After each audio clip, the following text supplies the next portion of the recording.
সুবিধাভোগী বিএনপি ক্ষমতায় আসার পরেও গণহত্যার বিচার এখনো পর্যন্ত দীর্ঘসূত্রিতায় ফেলে দিয়েছে। বিসমিল্লাহির রহমানির রহিম। আজকে আমরা অত্যন্ত ধৈর্য সহনশীলতার পরিচয় দিয়ে জুলাই বর্ষা বিপ্লবের দ্বিতীয় বর্ষপূর্তি উপলক্ষে ঐতিহাসিক রাজু ভাস্কর্য টিএসসি চত্বরে এসে আমরা দাঁড়িয়েছি। আমরা আজকে আমাদের আলোচনার বিষয় যেটি নিয়ে কথা বলার কথা ছিল, জুলাই AKS অর্জন করলো গিনেস ওয়ার্ল্ড রেকর্ডস। AKS বিপ্লবের দ্বিতীয় বর্ষপূর্তি উপলক্ষে গণহত্যার বিচার, জুলাই সনদের পূর্ণাঙ্গ বাস্তবায়নের দাবি নিয়ে আমাদের এখানে দাঁড়ানোর কথা ছিল।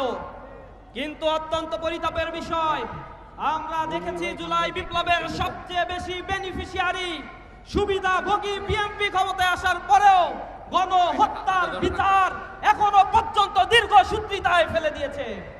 2 বছর অতিক্রান্ত হওয়ার পরেও মাত্র 6টি মামলার রায় ঘোষণা করা হয়েছে।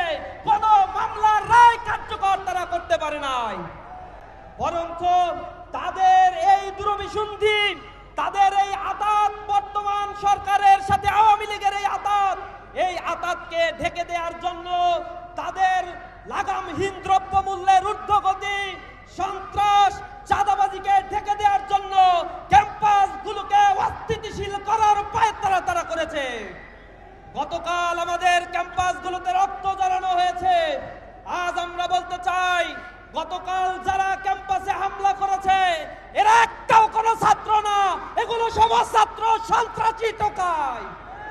ক্যাম্পাসে যাদেরকে তোমরা নিয়ে এসেছো, যাদেরকে দিয়ে ক্যাম্পাসে তোমরা কমিটি দিয়েছো, এদের ছাত্র জীবন শেষ হয়েছে 15-20 বছর আগে। তাদের সন্তানরাও এখন ছাত্র দল করার বয়স হারিয়েছে।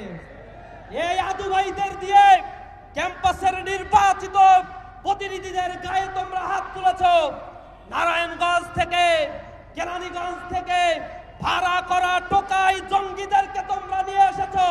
সশস্ত্র হামলার চিত্র আমরা দেখেছি বেগম রোকেয়া বিশ্ববিদ্যালয়, জগন্নাথ বিশ্ববিদ্যালয়, ঢাকা কলেজ, ঢাকা আলিয়ার মতো জায়গাগুলোতে।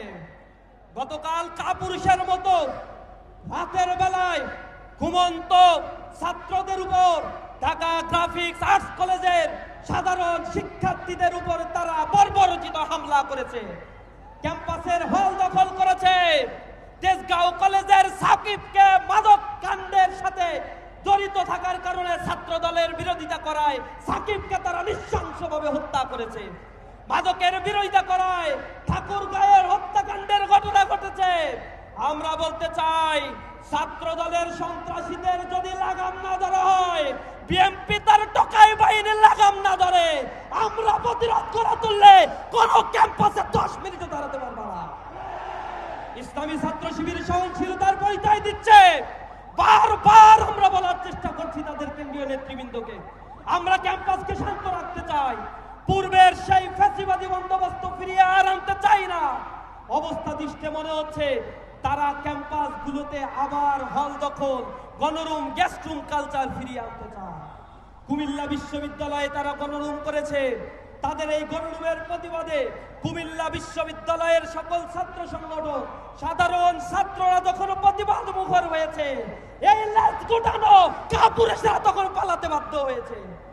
কিছুক্ষণ আগে আমরা দেখেছি, কিছুদিন আগে ক্যাম্পাসগুলোতে ছাত্ররা যেখানে প্রতিবাদ করেছে, প্রতিবাদে রুখতে না পেরে ছাত্র দলের এমন কোন কর্মী বাহিনী বাংলাদেশের একটা ক্যাম্পাসেও নাই যে রানিং শিক্ষার্থীদের দিয়ে ক্যাম্পাসে তারা আন্দোলন করতে পারে, মিছিল করতে পারে। ঢাকা বিশ্ববিদ্যালয়ে তারা মিছিল করে, প্রতিটা মিছিলে বাইরে থেকে লোক নিয়ে এসে, ভাড়া করা টোকাইদের নিয়ে এসে, অছাত্রদের নিয়ে এসে, আদু ভাইদেরকে নিয়ে এসে এই ক্যাম্পাসগুলোকে তারা উত্তপ্ত করার চেষ্টা করছে।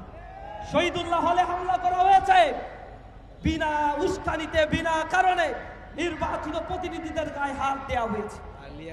আমরা দেখেছি আলিয়া মাদ্রাসায় সর্বজন স্বীকৃত শ্রদ্ধেয় আলেম, সম্মানিত অধ্যক্ষকে তারা রক্তাক্ত করেছে, ক্যাম্পাসের শিক্ষকদের তারা রক্ত জড়িয়েছে।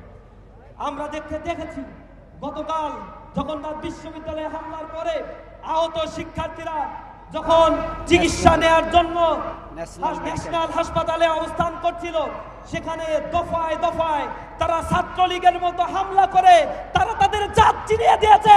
এরা কোনো ছাত্র সংগঠন না, এরা চিহ্নিত সন্ত্রাসী।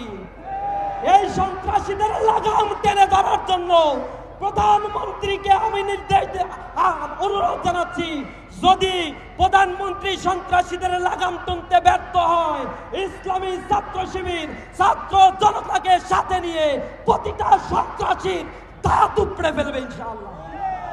আমরা সহনশীলতা দেখাচ্ছি মানে এটা আমাদের দুর্বলতা নয়। ইসলামী ছাত্র শিবিরকে আপনারা হারে হারে ছিলেন। 17 বছর আন্দোলন সংগ্রামে ছাত্র দলের নেতা কর্মীদের চিহ্ন আমরা খুঁজে পাই না। ক্যাম্পাসগুলোতে আপনাদের খাতে কোনো ছাত্রদেরকে আমরা দেখতে পাই নাই। কেন্দ্রীয় সভাপতি মিছিল করেছে, তার পিছনে 10টা ছাত্র ছিল না। কি আন্দোলন করেছেন, কত সক্ষমতা আপনাদের আছে তা আমাদের জানা আছে।